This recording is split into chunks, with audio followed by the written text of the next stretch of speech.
अस्सलामुअलैकुम वरहमतुल्लाहि वबरकातुहू। अल्लाह के नाम से शुरू जो बड़ा मेहरबान और निहायत रहम करने वाला है। भारत में आज मुसलमानों के अस्तित्व पर एक बहुत बड़ा ख़तरा मंडरा रहा है, जिसको ख़ुद मुसलमानों ने अपने हाथों से दावत देकर बुलाया है। बिहार, इस बार बिहार में जो एनडीए की सरकार बनी है उसमें एक भी मुसलमान को मंत्रालय में कोई भी पद नहीं दिया गया है, जबकि बिहार में करीबन 17% मुसलमान रहते हैं। 1,75,57,000 से भी ज़्यादा मुसलमान बिहार में रहते हैं, लेकिन एक भी 1.5 करोड़ से भी ज़्यादा आबादी रखने वाला समुदाय का एक भी विधायक मंत्री नहीं बन पाता है। जानते हैं ऐसा क्यों हुआ? क्योंकि मुसलमानों का वोट 10 प्रकार की पार्टियों में बढ़ गया, लेकिन वही 13% यादव का मंत्री हुआ, 3% ब्राह्मण का मंत्री हुआ, 4% जाट ठाकुर का मंत्री हुआ, लेकिन 17% मुसलमानों का एक भी मंत्री नहीं बना। क्योंकि मुट्ठी बराबर जो ब्राह्मण और जाट है उनका वोट बीजेपी के लिए फिक्स है, जो यादव है उनका वोट जेडीयू और आरजेडी के लिए फिक्स है, लेकिन मुसलमानों का वोट मजलिस के लिए, एमआईएम के लिए फिक्स बिल्कुल भी नहीं है। और आपको याद दिला दूं कि मैं एमआईएम का ऑफिशियल कोई भी मेंबर नहीं हूँ, लेकिन जहाँ पर एक मुस्लिम होने के नाते हक़ और बातिल की बात है तो मैं हक़ का साथ दूंगा। आपको यकीन नहीं होगा, महागठबंधन ने जिस 10 एमएलए को, 10 कैंडिडेट को सीट दिया मुस्लिम और यादव बहुल इलाके में, जहाँ पर यादव मुस्लिम से थोड़ा ज़्यादा थे और मुस्लिम यादव से कुछ परसेंटेज में कम थे, वहाँ पर मुसलमान कैंडिडेट महागठबंधन ने उतारे। लेकिन उसका नतीजा क्या हुआ, थोड़ा इसको समझिए। अब्दुल बारी सिद्दीकी केवटी से महागठबंधन से उनको टिकट मिलता है, जहां पर मुसलमान की आबादी 42% है, उनको वोट 43% मिलता है, लेकिन 47% यादवों का वोट एनडीए को मिल जाता है, क्योंकि यहां पर एक मुस्लिम उम्मीदवार महागठबंधन की तरफ से उतरा हुआ था।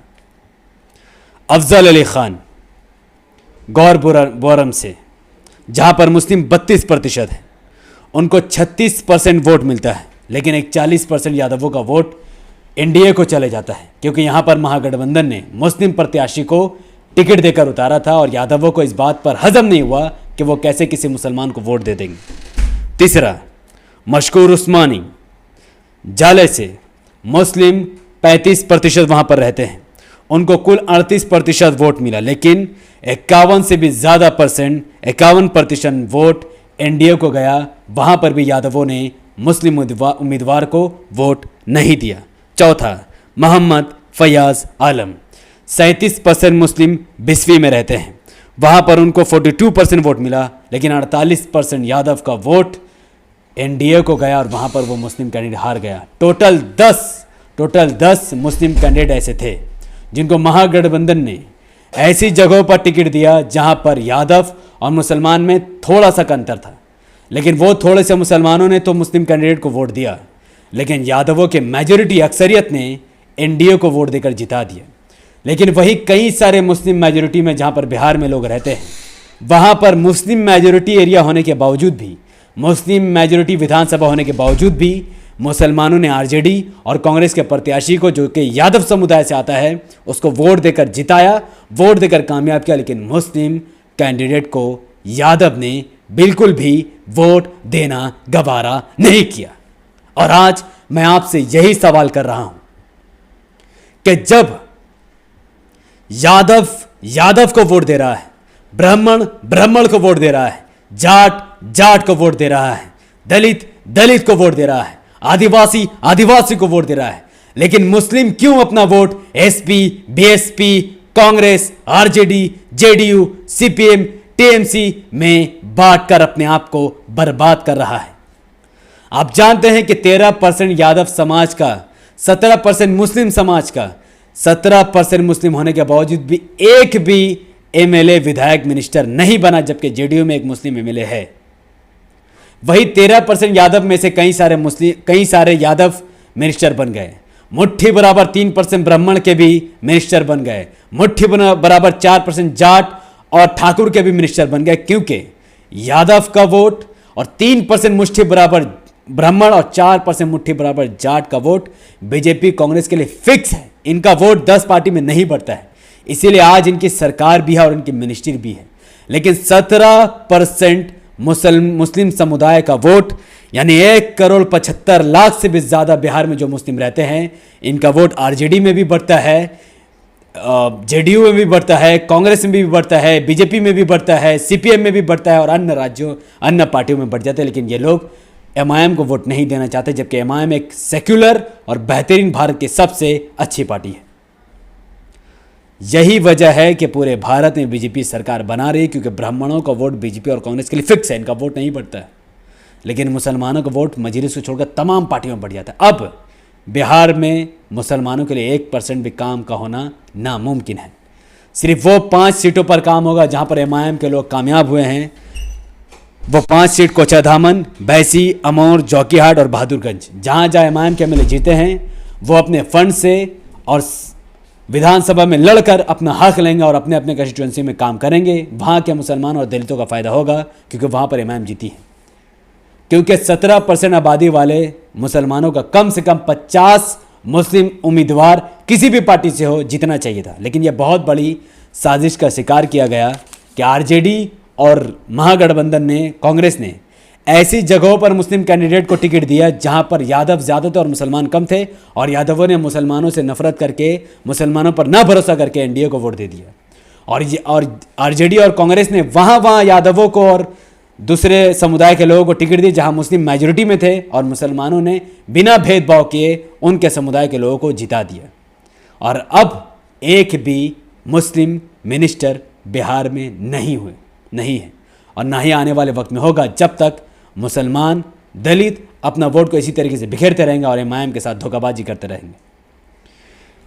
मुझे ये समझ में नहीं आता कि जब ब्राह्मण को वोट देता है, जब यादव समुदाय को वोट देता है, जब दलित समुदाय को वोट देता है, ठाकुर को वोट दे रहा है, जाट को वोट दे रहा है, आदिवासी को वोट दे रहा है, ना मीडिया में ना ही किसी पार्टी के लोग इस पर अटैक कर रहे हैं कि ऐसे क्यों हो रहा है, ये क्या सेकुलरिज्म है।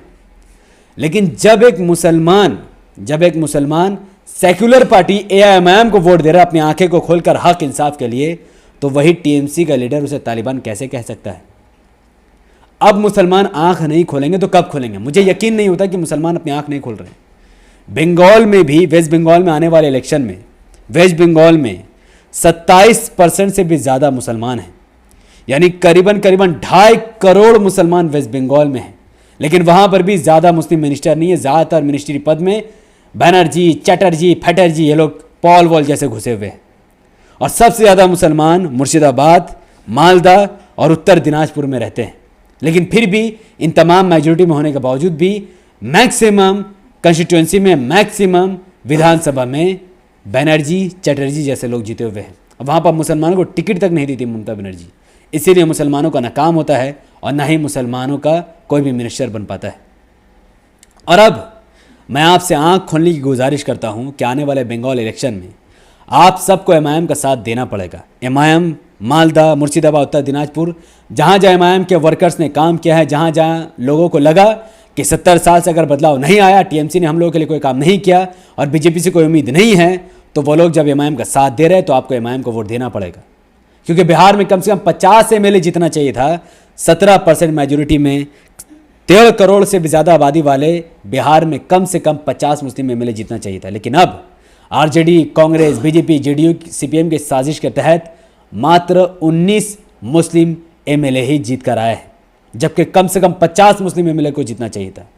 और इस वक्त बंगाल में कम से कम 90 कंस्टिट्यूंसी ऐसी है जहां पर मुस्लिम मेजोरिटी में रहते हैं, यानी 90 मुस्लिम एमएलए होने चाहिए। लेकिन बंगाल में 50 मुस्लिम एमएलए भी नहीं। और आप और मुझको सबको मिलकर इन चीज़ों को बदलना पड़ेगा।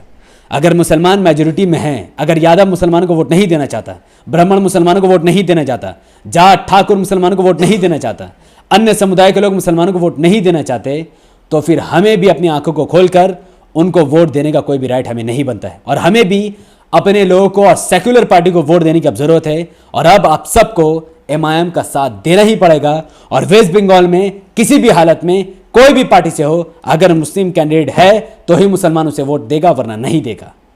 क्योंकि अगर मुसलमानों का वोट 70 साल से बढ़ रहा है और आने वाले 70 साल में भी बढ़ेगा, तो एक वक्त ऐसा आएगा तमाम मिनिस्ट्री पद, तमाम सीएम, पीएम, एमएलए, एमपी में ब्राह्मण, जाट, ठाकुरों का राज हो जाएगा और यहां पर मुस्लिम धरे का धरा रह जाएगा। ना ममता बनर्जी इसका काम आएगा, ना राहुल गांधी, ना ही कोई और।